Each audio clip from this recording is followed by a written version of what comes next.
Doctor Ranjit Patil मित्रमंडळ अकोलाच्या वतीनं व सरस्वती शैक्षणिक संस्थेच्या सहकार्याने दिनांक 15 सप्टेंबर रोजी आकोट येथे संपन्न झालेल्या रोजगार मेळाव्याला उत्स्फूर्त प्रतिसाद लाभला. 21 कंपन्यांनी सहभागी होऊन 3,754 उमेदवारांच्या मुलाखती यामध्ये घेतल्या.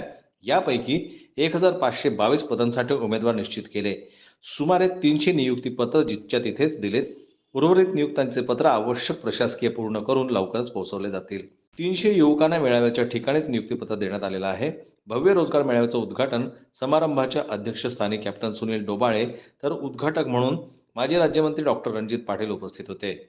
यावेळी प्राध्यापक राजेंद्र पुंडकर, संजय चौधरी, ज्येष्ठ पत्रकार विजय शिंदे, डॉक्टर गजानन महाले, अरुण जवळजाळ, जलीलभाई आदी मान्यवर उपस्थित होते. मेळाव्याच्या यशस्वीतेकरिता डॉक्टर अरविंद लांडे, मयूर आसरकर, फारुख पटेल, अभिषेक पाठक, सचिन जोशी, शाहरुख पटेल, राजेसाहेब शेळके, चंदूभैया दुबे, चंचल पितांबरवाले, विष्णू बोडके, मंगेश डोबाळे, गुड्डू बेराळ, अनिकेत पाटकर, सुनील किराळे, विशाल राठोड, संजय तिकांडे, किशोर मानकर, सचिन गोतमारे, आशुतोष काटे, दीपक गवारे, सिद्धेश मुरारका यांनी परिश्रम घेतले.